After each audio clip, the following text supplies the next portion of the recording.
Survey ಹೋದಂಥ ಅಧಿಕಾರಿಗಳ ಮೇಲೆ ದಬ್ಬಾಳಿಕೆ ಗುಂಡಾಗರ್ದಿ ಮಾಡಿರ್ತಕ್ಕಂಥ ಅನೇಕ ಉದಾಹರಣೆಗಳು ವರ್ಣಾ ಕ್ಷೇತ್ರದಲ್ಲಿ ನಡೆದಿರುವಂಥದ್ದು. ಅಷ್ಟೇಕೆ ಸ್ವತಃ ಮುಖ್ಯಮಂತ್ರಿಗಳೇ ಬೆಳಗಾವಿನಲ್ಲಿ ಏನು ಹಿರಿಯ ಪೊಲೀಸ್ ಅಧಿಕಾರಿ ಬರ್ಮನೆ ಅವ್ರ ಮೇಲೂ ಕೂಡ ಕೈ ಮಾಡೋದಕ್ಕೆ ಹೋಗಿದ್ರು, ಕಪಾಳ ಮೋಕ್ಷ ಮಾಡೋದಕ್ಕೆ ಹೋಗಿದ್ರು.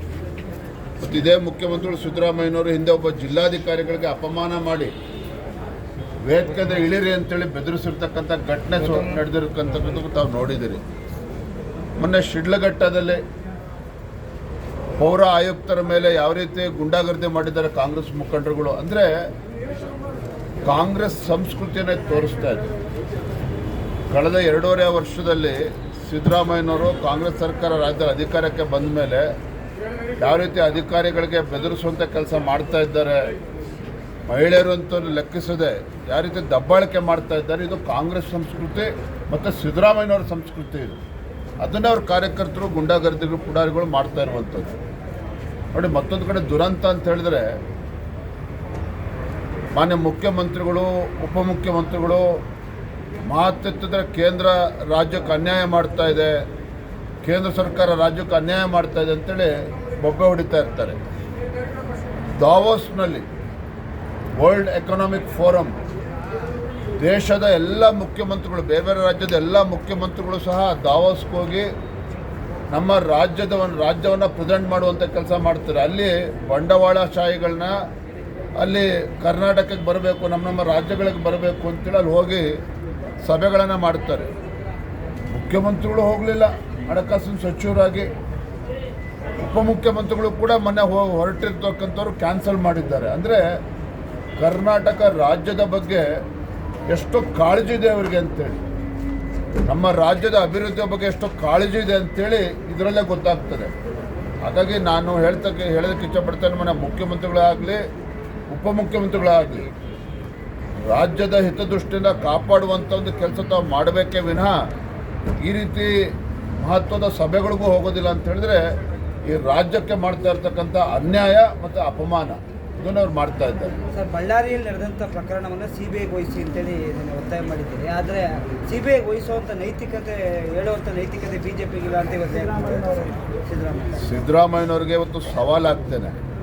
ನಿಮಗೇನಾದರೂ ಸ್ವಲ್ಪನಾದರೂ ನೈತಿಕತೆ ಅನ್ನೋದು ನಿಮ್ಮಲ್ಲೇನಾದ್ರು ಉಳ್ಕೊಂಡಿದ್ರೆ, ಏನು ಮೊನ್ನೆ ಎಕ್ಸೈಸ್ ಒಬ್ಬ ಹಿರಿಯ ಅಧಿಕಾರಿ ಇವತ್ತು ರೆಡ್ ಹ್ಯಾಂಡಾಗಿ ಸಿಗಾಕೊಂಡಿದ್ದಾರೆ. ನಿಜ ಹೇಳಬೇಕು ಅಂತೇಳಿದ್ರೆ ಸಂಬಂಧಪಟ್ಟ ಸಚಿವರು ರಾಜೀನಾಮೆ ಕೊಡಬೇಕು. ರಾಜೀನಾಮೆ ತೊಗೊಳೋದಕ್ಕೆ ಆಗೋದಿಲ್ಲ ಅಂತ ಹೇಳಿದ್ರೆ ಮಾನ್ಯ ಸಿದ್ದರಾಮಯ್ಯನವರೇ ಅದನ್ನು ಜವಾಬ್ದಾರಿನ ಹೊರಬೇಕಾಗ್ತದೆ. ಯಾಕೆ ನಿಮ್ಮ ಮಂತ್ರಿಮಂಡಲದ ಒಬ್ಬ ಸದಸ್ಯರ ಮೇಲೆ ಇವತ್ತು ಆಪಾದನೆ ಬಂದಿರುವಂಥದ್ದು.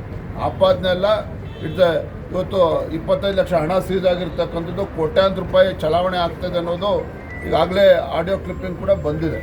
ಹಾಗಾಗಿ ಅದು ಪ್ರೂಫ್ ನಿಲ್ಲೋಲ್ಲ ಅದನ್ನು ಚರ್ಚೆ ಮಾಡ್ದೇ ವಾಸ್ತವಿಕ ಸತ್ಯ ಏನಂತೇಳಿ ಇವತ್ತು ಬಹಿರಂಗ ಆಗಿದೆ. ರಾಜ್ಯದಲ್ಲಿ ಯಾವ ರೀತಿ ಭ್ರಷ್ಟಾಚಾರ ನಡೀತಾ ಇದೆ, ಕಾಂಗ್ರೆಸ್ ಸರ್ಕಾರ ಯಾವ ರೀತಿ ಭ್ರಷ್ಟಾಚಾರದಲ್ಲಿ ಮುಳುಗೋಗಿದೆ ಅನ್ನೋದು ಕೂಡ ಗೊತ್ತಾಗ್ತಾ ಇದೆ. ಹಾಗಾಗಿ ಇದನ್ನು ನೈತಿಕ ಹೊಣೆಯನ್ನು ಮುಖ್ಯಮಂತ್ರಿಗಳೇ ಹೊರಬೇಕಾಗ್ತದೆ. ಸರ್, ನರೇಗಾ ಯೋಜನೆಯನ್ನು BJPಯ ಕೇಂದ್ರ ಸರ್ಕಾರದವರು ಹಾಳು ಮಾಡ್ತಾ ಇದೆ. ಅದಕ್ಕೋಸ್ಕರ ನಾವು ವಿಶೇಷ ಅಧಿವೇಶನವನ್ನು ಕರೆದು ಇದು ಮಾಡ್ತಾ ಇದ್ದೀವಿ ಅಂತ ಹೇಳ್ತಾರೆ. ಮನ್ರೇಗಾ ಬಗ್ಗೆ ಚರ್ಚೆ ಮಾಡೋದೇ ಆಗಿದ್ದರೆ ಮುಂದಿನ ತಿಂಗಳು ಅಧಿವೇಶನ ಹೇಗಿದ್ರು ಬಜೆಟ್ ಸೆಷನ್ ಕರೀತಾ ಇದ್ದರೆ ಅಲ್ಲೇ ಚರ್ಚೆ ಮಾಡ್ಬೋದಾಗಿತ್ತು. ಇದರಲ್ಲಿ ಮುಖ್ಯಮಂತ್ರಿಗಳು ಸಿದ್ದರಾಮಯ್ಯನವರ ಚಾಣಾಕ್ಷ ನಡೆ. ದಾವೋಸ್ಗೂ ಹೋಗಲಿಲ್ಲ, DK ಶಿವಕುಮಾರ್ ಮುಂದೆ ಕಳ್ಸೋಕೆ ಕೊಟ್ಟಿದ್ರು ದಾವೋಸಿಗೆ. ಈ ಸಂದರ್ಭದಲ್ಲಿ ಅಧಿವೇಶನ ಕರೆದು ಅವರ ರಾಜಕೀಯ ಚದುರಂಗ ಆಟ ಆಡೋದಕ್ಕೆ ಹೊರಟಿದ್ರು. ಹಾಗಾಗಿ ಬಹುಶಃ DK ಶಿವಕುಮಾರ್ ಅವರು ಕೂಡ ದಾವೋಸ್ ಇದನ್ನು ಕ್ಯಾನ್ಸಲ್ ಮಾಡ್ಕೊಂಡಿದ್ದಾರೆ. ನಾನೇನು ಹೇಳಿಕೊಟ್ಟಿದ್ದೀನಿ ಅಂತ ಹೇಳಿದ್ರೆ, ಸಿದ್ದರಾಮಯ್ಯನವರು ಈ ಸದನದ ಗೌರವವನ್ನು ಹಾಳು ಮಾಡುವಂಥ ಕೆಲಸ ಮಾಡ್ತಾ ಇದ್ದಾರೆ. ಕೇಂದ್ರ ಸರ್ಕಾರದ ವಿರುದ್ಧ ಜನರನ್ನ ಎತ್ಕಟ್ಟುವಂಥ ಕೆಲಸ ಮಾಡೋದಕ್ಕೆ ಹೊರಟಿದ್ದಾರೆ.